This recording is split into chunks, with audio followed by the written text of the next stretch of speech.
All right. So today we're going to be talking about heat and temperature. All right. Thermal energy, particularly. We'll get you a copy of this later.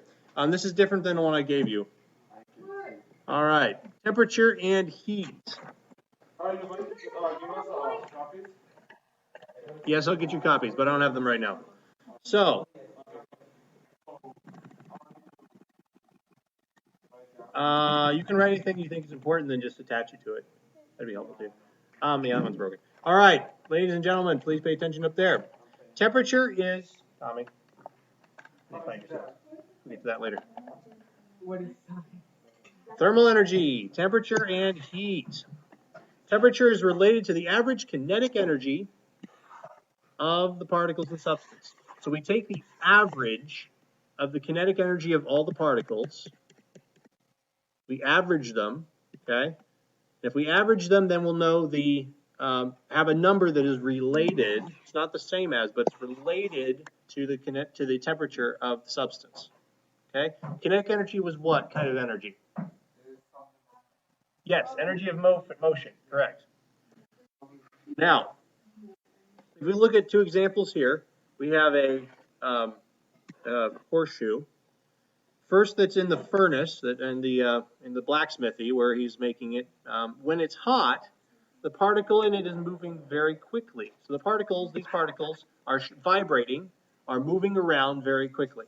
Now, once it's been cooled and it's being used farther out, like in a game of horseshoes, it is cooled. The particles are moving much more slowly. So these particles are vibrating much slower. Okay. Now, questions? No, I'm not related to what we're doing. I know. We'll talk about it later. I'll give you a copy of all this. You want a copy with the things I read on the screen? I can give you that. All right. So, thermometer, right? The SI units for temperature, there are several. The first we need to talk about is Kelvin. That's actually the SI unit. Yes, Faith, you have a question? Oh, never mind. Okay. Kelvin is the unit of temperature. The way to determine Kelvin is by doing Celsius temperature plus 273. So if we had 10 degrees Celsius, you add 10 plus 273, that's 283 Kelvin. It's always Kelvin, it's always Celsius plus 273. 20 is, if it's 20 Celsius, then it's 20 plus 273. That'd be 293. Right. It's 273 plus whatever the Celsius is. Yes, several questions. It is the measurement of the amount of degrees from zero degrees, which is freezing, 0 degrees Celsius, down to the point where all the particles stop moving, which is called absolute zero. And we'll get to talk about that in a second. Angel.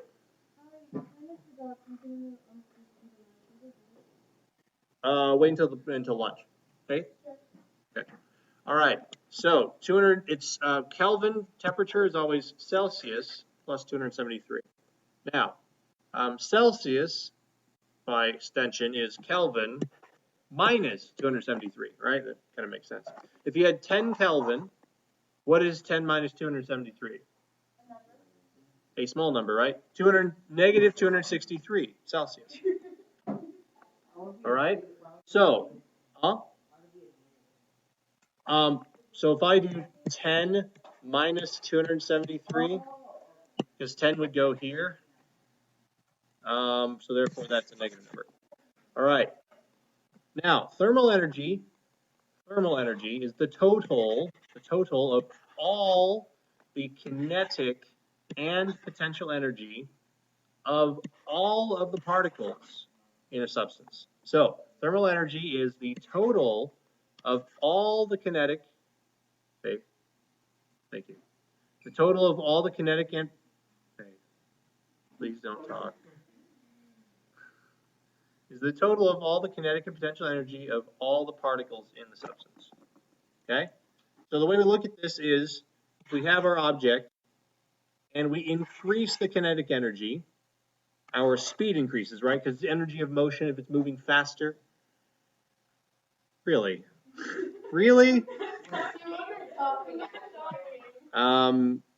If the speed increases, the kinetic energy increases, all right?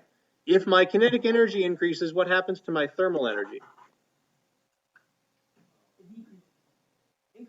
It should increase, right? Because it's the total of all of the energy. So therefore, if my kinetic energy increases, my thermal energy increases. Now, if my potential energy increases, what happens to my molecules? Nope. The potential energy increases. What happens to the molecules?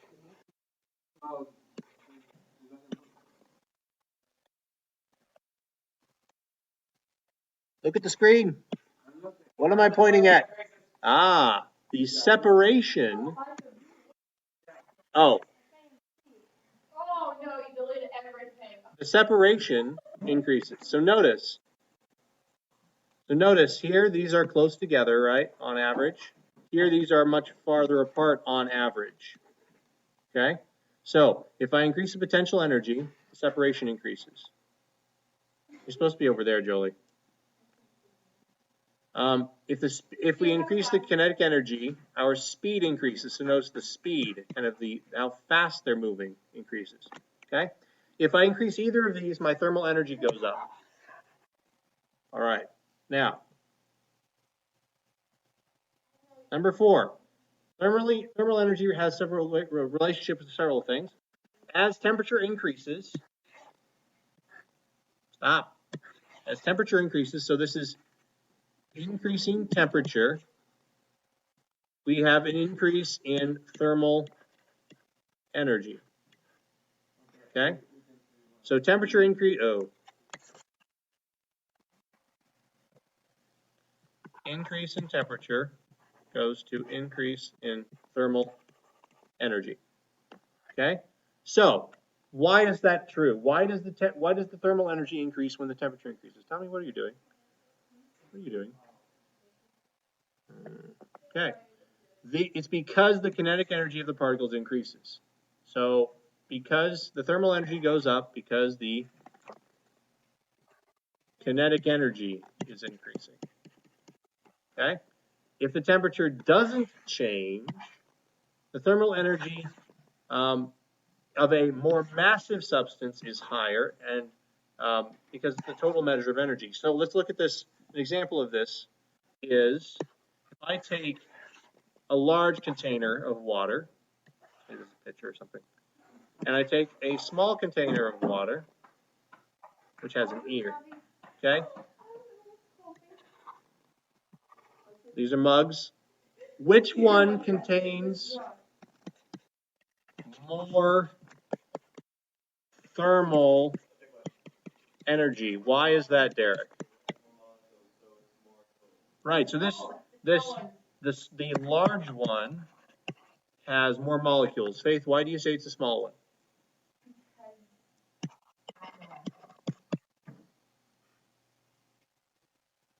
Because? Lindsay?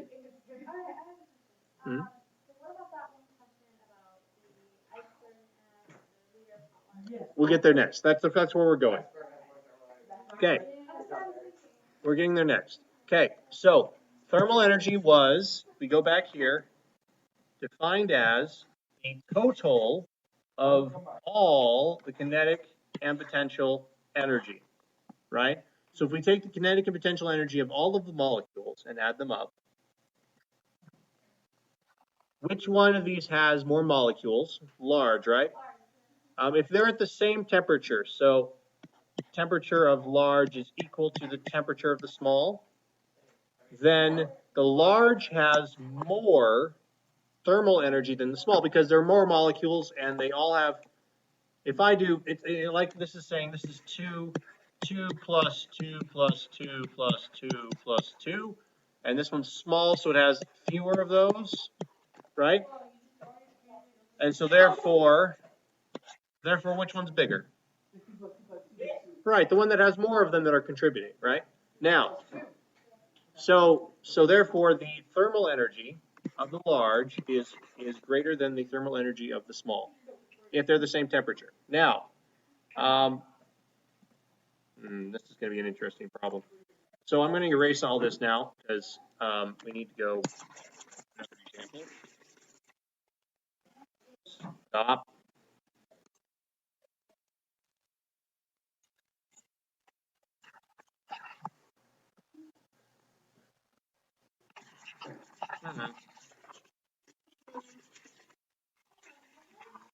All right. There we go. Okay. So our other example, we have the iceberg. Here's my ocean. Here's the iceberg.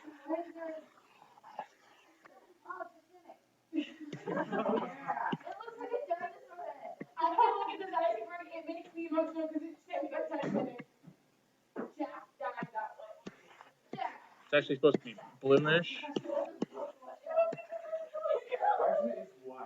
All right. So let's see here. Now let's talk about the little. Enough. The cup. That's a very large cup. The little cup of water. Okay.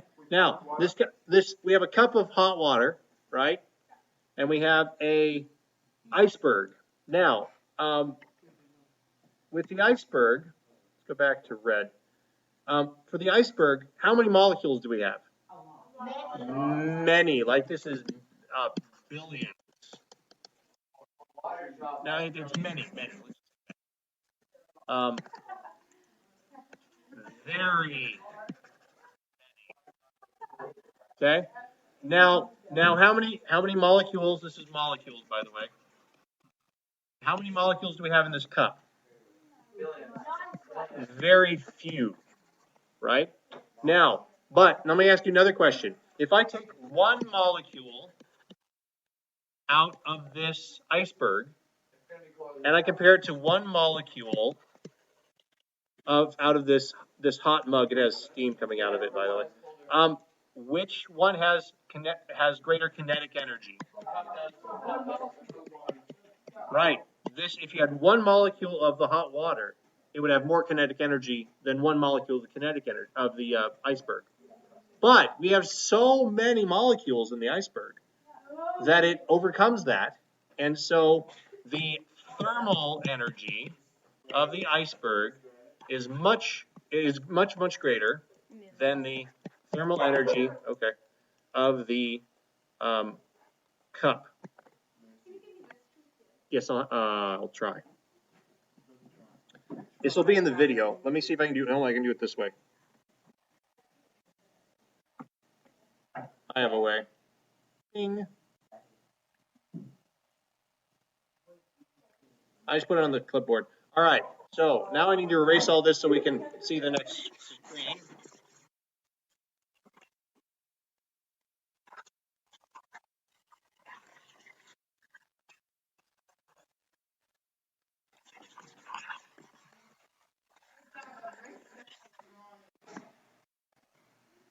The controls are a little messed up.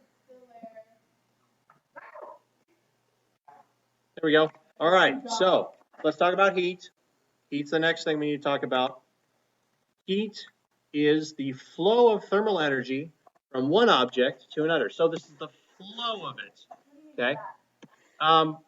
The flow of thermal energy. So if I have water flowing down a hill, what's the flow?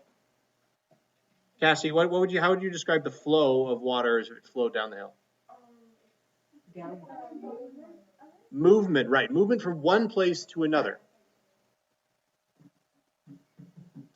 Tommy, how would you describe the thermal energy then?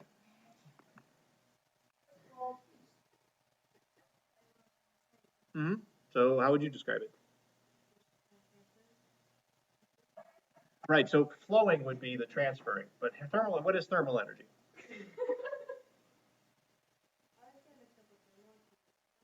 Right, so thermal energy is heat.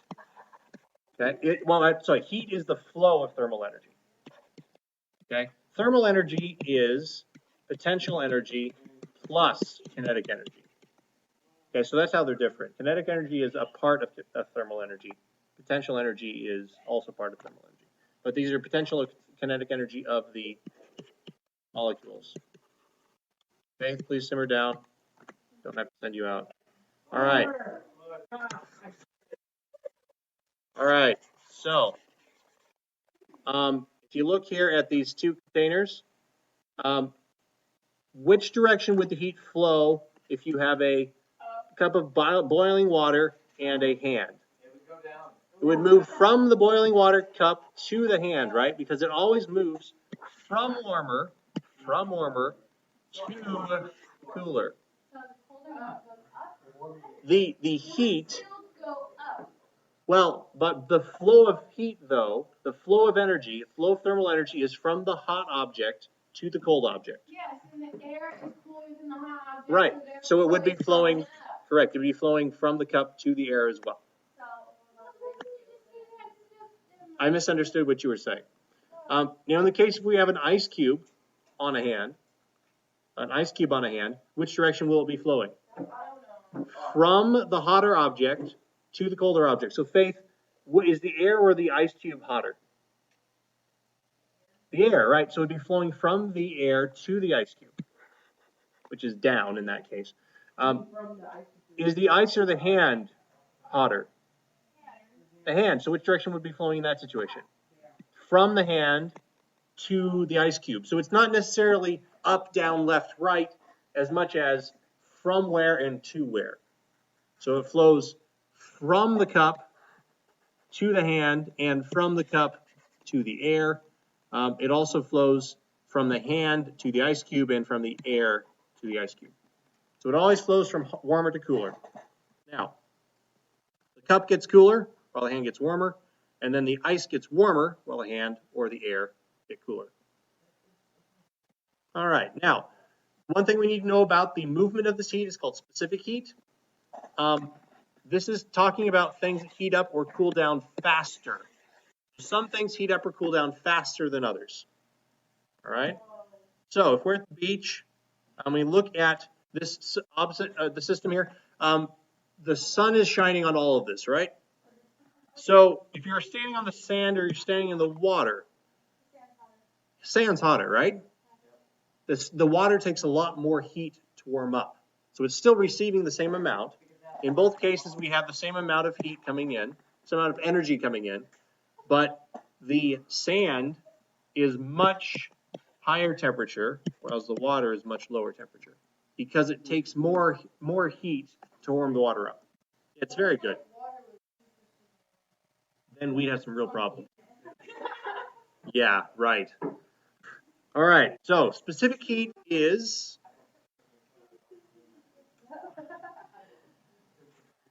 I will wait until you're ready and then we will continue. Lindsay, Derek, let us continue. All right, so specific heat is the amount of heat required to raise the temperature of 1 kilogram of a material. So what's a kilogram? Anybody? What kind of measure is that? Measurement of what kind? Is it volume? It's 1,000. It's weight. It's mass, actually. It's mass. Okay?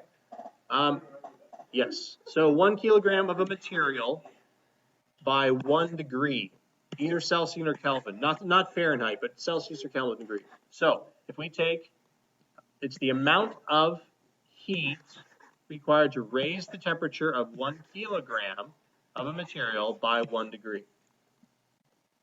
All right, so the specific heat, this C is specific heat, for water is 4,184 joules per kilogram Celsius.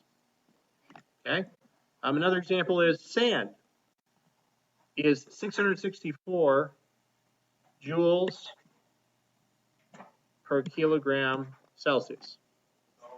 So, which one takes more energy to warm up? The water, right? It's a bigger number. It's more joules per kilogram Celsius. Yeah, so it's like, 8 times almost, 7 times. All right, so this is why land heats up quickly during the day and then cools quickly at night. So notice, if you're around the ocean, you'll see that the water stays warm into the night, whereas the ground will get cool. Exactly. So, and that's because its specific heat is smaller. Yes, Lindsay. Okay. All right. So, why does water have such a high specific heat? Anybody know?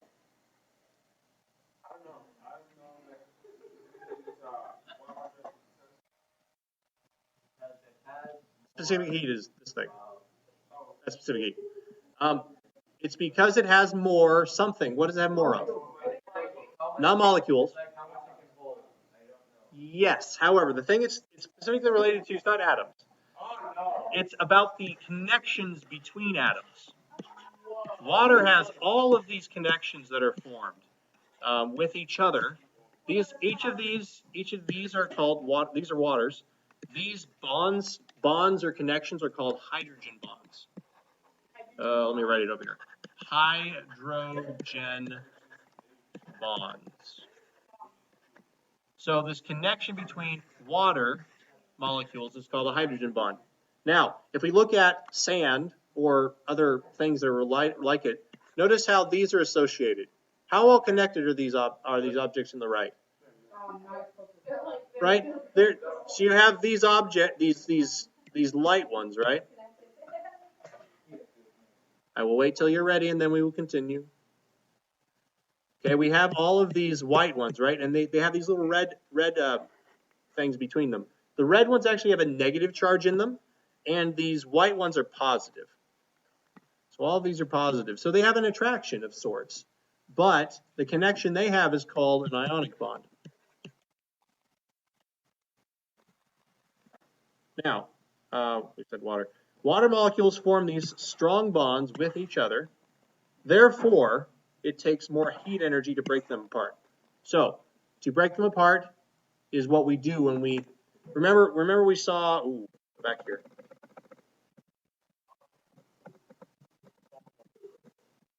Hold on. There it is. Yes. And so you see down here in this image, okay? We can increase the thermal energy is related to the speed increasing or the separation increasing. So we're trying to move them apart or make them move faster, right? So now if we go to spot way up here, if these are all really bonded together, it's harder to move them apart or harder to make them move faster because they're really like stuck in place. So it takes more heat energy to break them or move them apart. Jolie, are you focused on this or are you doing something else? Okay, please stay focused. Metals, such as the ones you see up here. Oh, sorry, this is not actually an ionic bond. I said that wrong. This should be a metallic bond. Yes, it says metal there. I spoke wrong earlier. So metals have weak bonds, and they do not need as much energy to break them. This is why when you feel like a hot frying pan, it burns. It's really hot, feels really hot, but it cools off quickly, and so you don't have to wait as long as it would take for the water to cool off, for the pan to cool off, if you're doing it separately. All right. So now, in the last few minutes, we're going to talk about no, we're going to skip that. That's not important to us right now. Right. Keep. Now, save.